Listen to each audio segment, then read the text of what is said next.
இன்னும் 2 கிரக திசை இருக்கு. சரி, சனி பகவானுக்கு அடுத்து புதன் திசை. புதன் திசைக்கு போலாமா? ரைட்.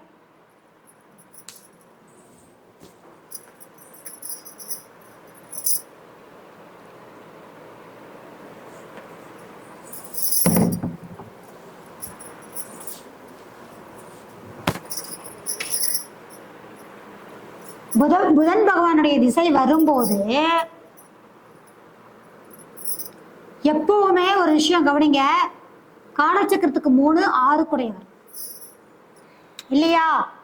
3 சுயமுயற்சி, சுய அமைப்புகள், செயல்பாடுகள், ஆக்டிவிட்டிஸ், அடுத்தடுத்து இயங்கக்கூடிய தன்மை. இந்த பிரபஞ்சம் காற்று இல்லைன்னா நம்ம வாழ முடியுமா? சுவாசிக்க முடியுமா? முடியாது இல்லையா? ராகு பகவானுடைய நட்சத்திரத்தை வாங்கிய வீடு. இந்த ஊர்ல அந்த உலகத்துல நம்ம இயங்குறதுக்கு எப்படி நம்ம கிரீன் கார்டு வாங்கின மாதிரி ஜனன ஜாதகம்னு சொன்னனோ, நம்ம இயக்கத்திற்கு இந்த புதன் வீடு இயங்கிக்கிட்டே இருக்கும். அந்த இன்னொரு வீடு வாழ்வாதாரம், ஜீவனம். வேலைக்கு போகாம இருந்தா ஃபுட்டு வருமா? ஒரு கேட்டகரி வரைக்கும் அப்பா அம்மா வளர்த்துவாங்க, அதுக்கு அடுத்து நம்ம தானே பார்த்துக்கணும் ஜீவனம். இப்ப கடைசி வரைக்கும் நமக்கு தொழில், வேலை ரொம்ப முக்கியம் இல்லையா? இப்ப இந்த புதனுடைய பங்கு எவ்வளவு முக்கியமா இருக்கு இல்லையா? வேலை இல்லாம வாழ முடியுமா? அப்ப வேலையிலேயே கேட்டகரி பலவிதம் இருந்தாலும் கூட இந்த புதன் திசை ஆரம்பிக்கும் போது சுய முயற்சி, மேலோங்கி நிற்கக்கூடிய தன்மையும், பயணங்கள் சார்ந்த விஷயங்கள், இடமாற்றம் சார்ந்த விஷயங்கள் இது ஏற்பட்டாலும் காலச்சக்கரத்துக்கு 6ஆம் அதிபதியா இருக்காரு. 7ஆம் இடத்துக்கு 12. குடும்ப வாழ்க்கையில பிரச்சனை ஏற்படுத்தும். வழக்கு, கோர்ட்டு, கேஸு, பிரச்சனை, கணவன் மனைவி பிரிவினை கண்டிப்பா உண்டு. ஆனா நல்ல நிலையில இருந்தாங்க அப்படின்னா சுப பிரிவு. அது என்ன சுப பிரிவு? படிப்புக்காக இடம் மாறினாங்க, குழந்தைய படிப்பு ஒரு பக்கம் இருக்கு, என் சம்சாரமும் குழந்தை ஒரு பக்கம் இருக்காங்க, நான் வேலைக்காக ஒரு இடத்துக்கு போயிருக்கேன். அதே மாதிரி வெளியூர், வெளிநாடு பயணங்கள் சார்ந்த விஷயங்கள், இது மாதிரி இடம் மாறி இருக்கும்போது சுப பிரிவுகளை கொடுக்கக்கூடிய தன்மைகள் ரீதியா இது சக்சஸ் பண்ணும். நல்ல விதத்துல இருந்தா பாதிக்கப்படும் போது கண்டிப்பா கணவன் மனைவி கிடையே நிறைய பிரச்சனைகளை கொடுக்கக்கூடிய தன்மை இருக்கு. யாரெல்லாம் புதன் திசை நடக்குதோ சொந்த தொழில நிறைய தொந்தரவுகள் இருக்குங்க. இப்போ தனுசு லக்னம், கன்னி வீடு 10ஆம் அதிபதியா வரும். தொழில் பண்ணலாமா? அவங்களாம் காலச்சக்கரத்துக்கு 6. சத்தியமா தொழில் பண்ணவே கூடாது. அதுக்காக பண்ணி ஜெயிக்கிறவங்களாம் இருக்காங்களே, கேள்வி அடுத்து வருமா? என்ன பண்ணலாம்? இது நில வீடு, நிலத்துல போடலாம். புதன் மல்லிகை கடை, அதுல போடலாம். கமிஷன் ஒர்க் பண்ணலாம். அதை தாண்டி அந்த தொழில் பண்ண முடியாது. அதாவது வேலைக்கு போகலாம், கமிஷன் ஒர்க் பண்ணலாம். சொந்த தொழில் ரீதியா பார்த்தீங்கன்னா ரியல் எஸ்டேட் பண்ணலாம்.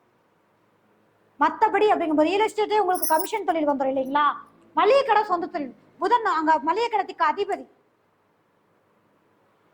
அப்ப என்னென்ன பண்ணணும், என்னென்ன பண்ணக்கூடாதுன்னு வரும். அப்போ 6ஆம் இடம் வலுத்தால் தொழில் கிடையாதுங்க. 10ஆம் இடம் வலுத்தால் தொழில் தான். 7ஆம் இடம் வலுத்தா பார்ட்னர்ஷிப். அதுல எந்த மாதிரி பார்ட்னர் தனி கேட்டகரி இருக்கு.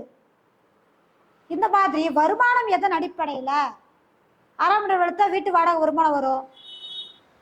ஏதாவது ஒரு ரூபத்துல உங்களுக்கு மறைமுகமான ஒரு சொத்து, அசட் ரீதியான வருமானத்தை கொடுக்கக்கூடிய 4க்கு 3 பரிணாம வளர்ச்சி.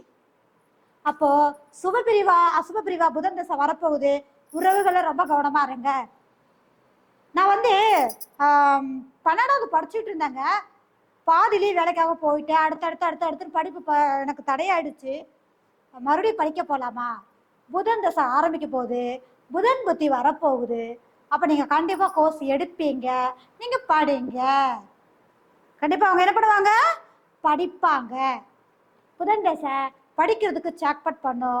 காலச்சக்கரத்துக்கு 6ஆம் அதிபதியா இருக்கிறதுனால தொழிலை விட வேலைக்கு நல்ல ஒரு சப்போர்ட் பண்ணும். சீட்டு சம்மந்தப்பட்ட விஷயம், கம்யூனிகேஷன் சம்மந்தப்பட்ட படிச்ச படிப்புக்குண்டான விஷயம், கம்ப்யூட்டர் சார்ந்த விஷயங்கள், இது மாதிரியான விஷயங்களுக்கு அற்புதமான தசை புதன் தசை. புதன் தசை நடக்கிற யாருமே கலூறு மீன்ல நலூறு மீன் திட்டம் போட்டுதான் வேலை செய்வாங்க. ஒரு பேப்பர்ல எழுதி வச்சுதான் வேலை செய்வாங்க. அது 3ஆம் இடமாவே இருந்துச்சுன்னா கணக்கு வழக்கு போடாம இவங்க வேலை பண்ண மாட்டாங்க. மைண்ட் ஒருத்தர்கிட்ட பேசிட்டு இருப்பாங்க, கால்குலேஷன் மைண்ட் ஒரு பக்கம் போயிடும். மைண்டு கணக்கு வழக்கு பாக்குறது, திட்டம். தெனாலிராமன் புதன். கழுவுற மீன்ல நலுற மீன் புதன். எங்க போனாலும் என்ன பண்ண மாட்டாங்க, சிக்க மாட்டாங்க அவங்க. Escape, great escape. சூரியன் புதன் அப்பாவுடைய இடம், அப்பாவுடைய பத்திரம், இது மாதிரியான விஷயங்கள் ஏற்படுத்தக்கூடிய தன்மைகளை உருவாக்கும். பாதிக்கப்படும் போது அப்பாவுக்கு தெரியாமையே இடத்த எடுத்துட்டு போய், பத்திரத்தை எடுத்துட்டு போய் அடமானம் வைக்கிறது, வீட்ட முடியாம மூழ்கிறது, இந்த பிரச்சனையில இதுலதான் கொண்டு வந்து கொடுக்கும். புதன் சூரியன் சார்ந்த விஷயங்கள் இந்த தொந்தரவு கொடுக்கக்கூடிய தன்மைகளை ஏற்படுத்தும். அதே மாதிரி புதன் சந்திரன் இணைவு சொல்லுங்க, இவங்க 2 பேர்த்துக்கும் கிரக சேர்க்கை ரீதியா ஆகாதுன்னு ஒரு கேள்வி. புதனுக்கும் சந்திரனுக்கும் ஆகாது. சந்திரனுக்கு புதனை பிடிக்கும், புதனுக்கு சந்திரனை பிடிக்காது. இது ஒரு கிரக ரீதியாக தாய் பிள்ளை அப்படின்ற ஒரு விஷயங்கள் பதிவாகக்கூடிய ஒரு அமைப்புகள் ரீதியா பாத்தீங்க அப்படின்னா, புதன் சந்திரன் சம்பந்தப்படும் போது சொத்துக்கள், 4ஆம் இடம் சொத்து, இது வரும்போதே அப்போ நான் சொன்ன அமைப்புகள்ல புதன் இவங்களும் சம்பந்தப்படல. அப்ப எப்பதான் நடக்கும், புதன் திசையில சந்திர புத்தி, புதன் திசையில செவ்வாய் புத்தி, பார்வை, கோச்சாரம், கிரகம் இதெல்லாம் வரும் இல்லையா.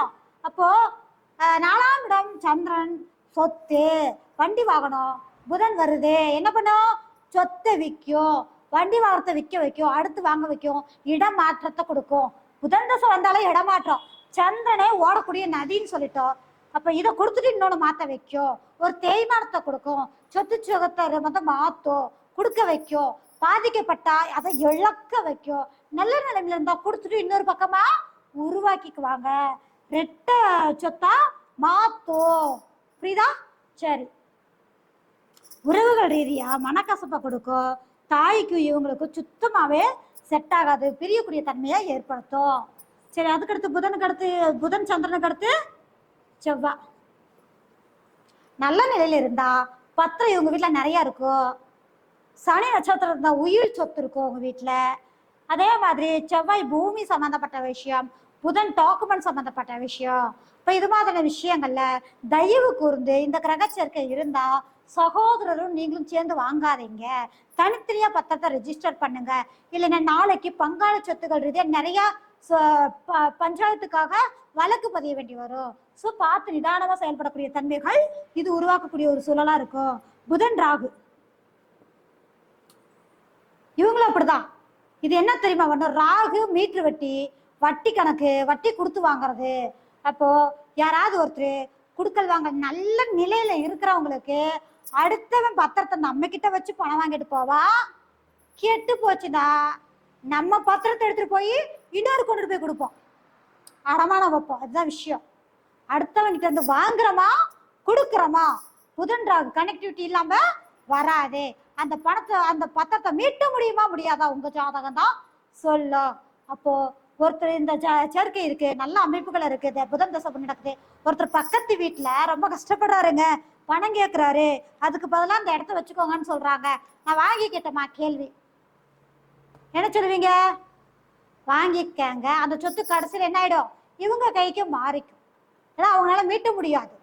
இப்போ இவங்க கேட்குற இடத்துல கேட்குற நேரத்துலலாம் கொடுத்து கொடுத்து கொடுத்து மாத்திரும். மீட்டர் வட்டி, வட்டி கொடுத்தவங்கள என்ன பண்ணுவாங்க, வட்டி கொடுத்தவங்கள அந்த வேலை தானே பண்றாங்க. ஒரு பொருளை வாங்கிட்டாங்கன்னா வட்டி கேட்கும் போதெல்லாம் கொடுத்து கொடுத்து சொத்தமா மாத்திக்கக்கூடிய தன்மையெல்லாம் நிறைய இருக்கு. நீங்க நிறைய இடங்களை பார்த்துருப்பீங்க, அனுபவப்பட்டவங்களும் இருப்பீங்க. அந்த கிரகச்சு இருக்குதான். சரிங்களா? புரியுதா உங்களுக்கு? இதுதான். அப்போ இதுல நான் ஏன் இதெல்லாம் உங்களுக்கு போர்டில் சொல்லி சொல்லி பண்றேன், இதை நான் லெசனா எடுக்கல. ஒவ்வொருவருக்கும் திசா புத்தி இந்த அமைப்புகள்ல இருந்தால் இதெல்லாம் பிரச்சனை வரும், கவனமா இருங்கன்னு சொல்றேன். இது எல்லாத்துக்குமே வருமானா காலச்சக்கரத்தை மையப்படுத்தி தான் நான் இத்தனையும் பேசிட்டு வர்றேன். ஸோ புதன் குரு, புதன் குரு சேர்க்கை இருந்துச்சு அப்படின்னா இந்த வீட்டுக்கு அந்த வீடு பாக்குதுன்னு சொன்னோமா, பார்வை இருக்கா, துரு துருன்னு இருப்பாங்க, சுய முயற்சியில வளர்ந்து இருப்பாங்க, யாரையும் ஏமாத்த மாட்டாங்க, தன்னுடைய சுய முயற்சிகள்ல வளரணும், அடுத்தவங்களுக்கு 4 பேருக்கு நல்லது செய்யணும்ன்ற ஒரு நல்ல ஒரு முரண்பாடா இருப்பாங்க. இதுல இன்னொரு கேட்டகரி இருக்கு, ஆப்போசிட் பார்ட்டி இருக்கு இல்லையா, எல்லாத்துக்கும் ஆப்போசிட் பார்ட்டி இருக்காங்கல்ல. கெட்டு போச்சுன்னா கையெழுத்து, புதன்னா கையெழுத்து, நம்பிக்கை குரு காலச்சக்கரத்துக்கு 9 நம்பிக்கைங்க. நம்பிக்கை இழப்பீடு, நமக்கு நம்பிக்கை துரோகம், ஏமாத்தி கையெழுத்து வாங்குறது.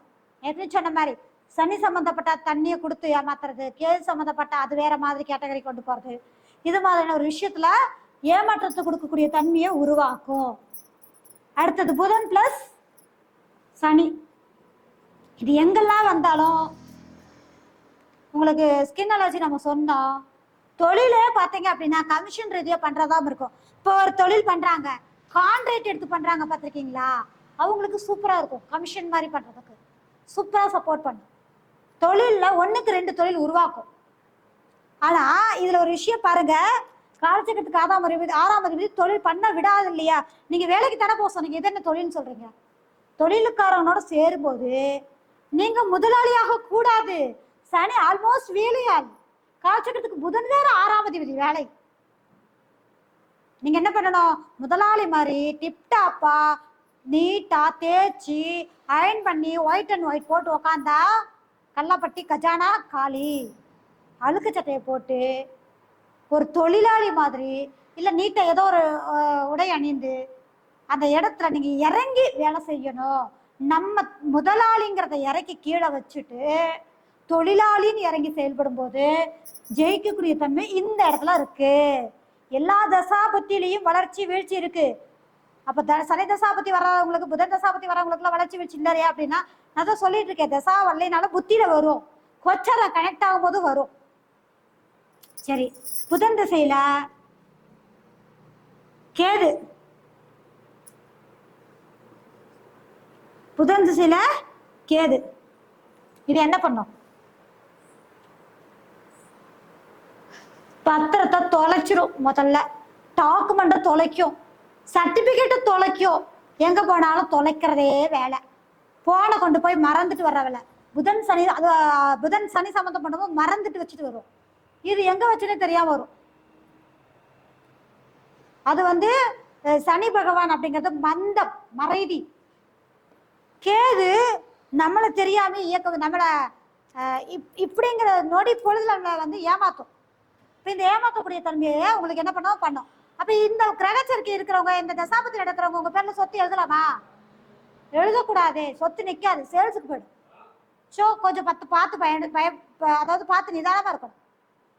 கை சார்ந்த தொந்தரவுகள் வரும், கேஸ் நடக்கும், உறவுகள் விட்டு பிரியக்கூடிய தன்மைகள் இருக்கும், வேலைகள்ல பிரச்சனை இருக்கும். அதுக்கு என்ன பரிகாரம், எந்த வீடா இருக்குங்கிறத பார்த்து நம்ம செயல்படுத்தும் போது பரிகாரத்தை கண்டிப்பா நம்ம எடுக்க முடியும்ன்றதான் புதன் சுக்கிரன் சேர்க்கை.